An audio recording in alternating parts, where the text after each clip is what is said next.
ಸಮಸ್ಯೆಯನ್ನು ನೋಡುವ, ಹಾಗೂ ಅದರಲ್ಲಿ ಭಾಗವಹಿಸುವವರನ್ನು ನೋಡುವ ಭಾಗ್ಯ ನನಗೂ ಸಿಕ್ಕಿದೆ.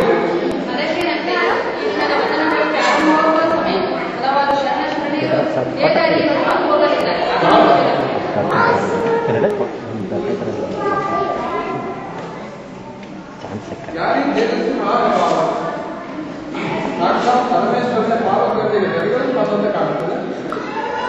ಅವರೇ ನಮ್ಮ ಪ್ರಧಾನಮಂತ್ರಿಗಳು ಭಕ್ತಿ ಭಂಡಾರಿ ಬಸವಣ್ಣನವರು. ಅವರ ಜೊತೆಯಲ್ಲಿ ಬರುತ್ತಿರುವವರು ಅವರ ಪತ್ನಿಯರಾದ ನೀಲಾಂಬಿಕಾ ದೇವಿಯವರು. ಬಸವಣ್ಣನವರೇ ಅನುಭವ ಮಂಟಪದ ಸ್ಥಾಪಕರು.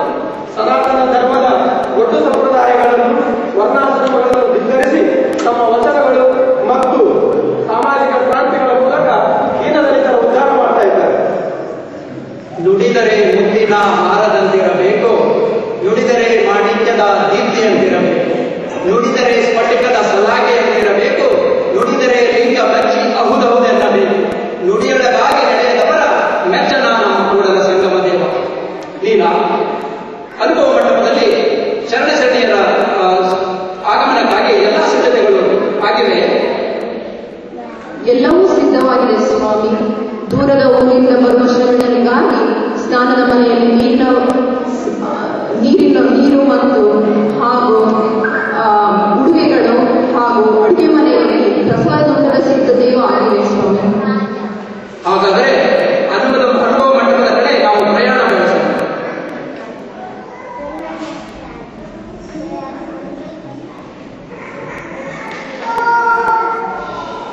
ದಾಸೋಹ ಎಂದರೆ ದಾಸೋಹ ಎಂದರೆ ಈ ಭೌತಿಕ ಪ್ರಪಂಚದಲ್ಲಿ ದೀನದಲಿತರಿಗೆ ಸಲ್ಲಿಸುವ ಸೇವೆ. ನಮ್ಮ ವೀರಶೈವ ಧರ್ಮದಲ್ಲಿ ಅನ್ನದಾಸೋಹ ಮತ್ತು ವಿದ್ಯಾದಾಸೋಹಕ್ಕೆ ಮಹತ್ತರ ಸ್ಥಾನವಿದೆ.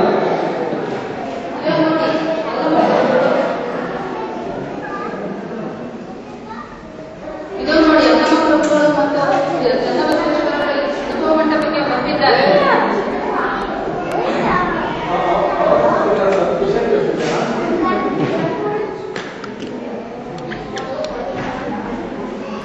ಸಿದ್ದರಾಮರು ಹೊನ್ನಲಿಗೆಯರು. ಅವರೊಬ್ಬ ಧರ್ಮಯೋಗಿ. ನಾನಾ ಕೆರೆಗಳು ದೇವಾಲಯಗಳನ್ನು ಕಟ್ಟಿಸಿ ಕಾಯಕದಲ್ಲಿ ಕೈಲಾಸವನ್ನು ಕಂಡುಕೊಂಡವರು. ಅಲ್ಲಮ ಪ್ರಭುಗಳ ಉಪದೇಶಕ್ಕೆ ಶರಣಾಗಿ ಅವರೊಡನೆ ಕಲ್ಯಾಣಕ್ಕೆ ಬಂದಿದ್ದಾರೆ. ಇನ್ನು ಅಲ್ಲಮ ಪ್ರಭುಗಳು ಶಿವಮೊಗ್ಗೆಯ ಹತ್ತಿರದ ಬಳಿಗಾವಲು ಗುರು ಆದಿಶರ ಅನುಭಾವಿಗಳ ತಮ್ಮ ಅಪಾರ ಜ್ಞಾನ ಸಂಪತ್ತಿನಿಂದ ಸಾಯಕ ಸಿದ್ದರಾಮೇಶ್ವರರಂತಹ ಮಹಾಶರಣರಿಗೆ ಮುಕ್ತಿಯ ಮಾರ್ಗವನ್ನು ತಿಳಿಸಿಕೊಟ್ಟಿದ್ದಾರೆ. ತಮ್ಮ ಗುರುಗಳಾದ ಅನಿಮಿಷರ ಕೃತಜ್ಞತೆ ಮತ್ತು ಭಕ್ತಿಯ ಮೇಲಿಂದ ತಮ್ಮ ವಚನಗಳನ್ನು ಗುಹೇಶ್ವರಲಿಂಗ ಎಂಬ ಅಂಕಿತದಿಂದ ಪೂರ್ಣಗೊಳಿಸುತ್ತಾರೆ. ಈಗಾಗಲೇ ಇಂದಿನ ಗೋಷ್ಠಿ ಆರಂಭವಾಗುವ ಸಮಯ. ನಡೆಯಲಿ, ಅಲ್ಲಿಗೆ ಹೋಗಿ ಉಳಿದವರ ಪರಿಚಯ ಮಾಡಿಕೊಳ್ಳೋಣ. ನಡೆಯುವ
ಅಲ್ಲಮ ಪ್ರಭುವಿನ ಆಜ್ಞೆಯಂತೆ ಈಗಲೇ ಪರೀಕ್ಷೆಯನ್ನು ಪ್ರಾರಂಭಿಸಬೇಕು.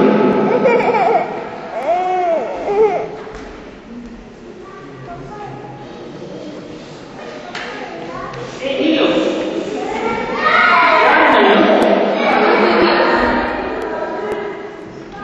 ಈ ಊರಿನವಳಲ್ಲ, ಇಲ್ಲಿಗೆ ಬಂದೆ?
ಹೆಸರನ್ನು ಮರೆತು ಬದುಕಲು ಸಾಧ್ಯವೇ? ಕ್ಷಮಿಸು ತಾಯಿ, ನಾನು ಕಿನ್ನರಿ ಬ್ರಹ್ಮಯ್ಯ. ಅಲ್ಲಮ ಗುರುವಿನ ಆಜ್ಞೆಯಂತೆ ನಾವು ತಮ್ಮನ್ನು ಪರೀಕ್ಷೆ ಮಾಡಲು ಬಂದರೆ ಹೊರತು ಹೆಣಕಲಿಕ್ಕಲ್ಲ. ತಮ್ಮ ಆಗಮನವನ್ನು ಅನುಭವ ಮಂಟಪದಲ್ಲಿ ಎಲ್ಲ ಶರಣರು ಕಾಯುತ್ತಿದ್ದಾರೆ. ನಡೀರಿ, ಹೋಗೋಣ.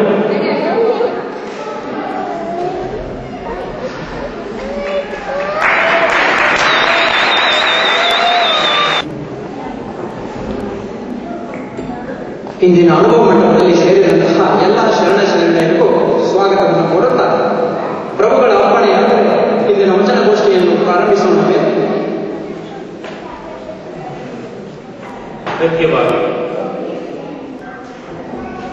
ಚನ್ನಬಸವಣ್ಣ, ನಿಮ್ಮದೇನಾದರೂ ವಚನವಿದ್ದರೆ ಹೇಳಬಹುದು. ಸತ್ಯವಿಲ್ಲದ ಭಕ್ತಿಯ 1000 ವರ್ಷ ಮಾಡಿದರೆ, ನಿಷ್ಠೆಯಿಲ್ಲದ ಪೂಜೆಯ ಏಸು ಕಾಲ ಮಾಡಿದರೆ, ಭಾವನೆಲ್ಲೆಗೊಳ್ಳದ ಪ್ರಸಾದವೆನಸ್ಸು ಕಾಲ ಕೊಂಡಲ್ಲಿ ಫಲವೇನು?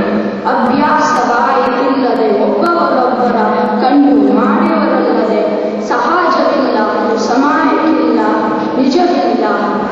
ಇದು ಕಾರಣ ಎಂತಪ್ಪವರ ಭಕ್ತರೆನಲಾಗದು. ಕೂಡಲ ಚರಣ ಸಂಗಯ್ಯ ನೀ ಸಾಕ್ಷಿಯಾಗಿ ಕ್ಷಿಯಂಬೆನು.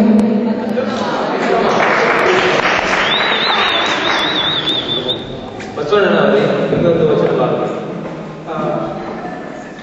ಈಗ ತಾನೇ ವಚನವನ್ನು ಹೇಳಿದ ಯುವಕನ ಬಗ್ಗೆ ಒಂದಿಷ್ಟು ಪರಿಚಯ ಮಾಡಿ.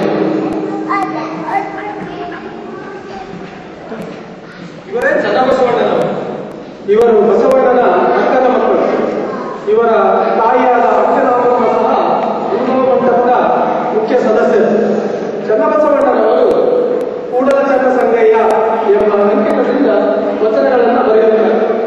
ಇವರಿಗೆ ಷಟ್ಸ್ಥಳ ಚಕ್ರವರ್ತಿ ಎಂಬ ಬಿರುದು ಇದೆ. ವೀರಶೈವರು ಬಹಳ ಭಕ್ತಿಯಿಂದ ನಂಬುವ ಕರ್ಣ ಹಾಸಿಗೆ ಎಂಬ ಒಟ್ಟಿಗೆಯನ್ನು ಬರೆದಿರುವವರು ಇವರೇ. ವೀರಶೈವ ಧರ್ಮೀಯರು ಅಲ್ಲಮಪ್ರಭು, ಬಸವಣ್ಣ, ಚನ್ನಬಸವಣ್ಣನವರನ್ನು ಗುರು, ಲಿಂಗ, ಜಂಗಮರನ್ನಾಗಿ ಗುರುತಿಸುತ್ತಾರೆ. ಅವರ ಪ್ರಕರಣ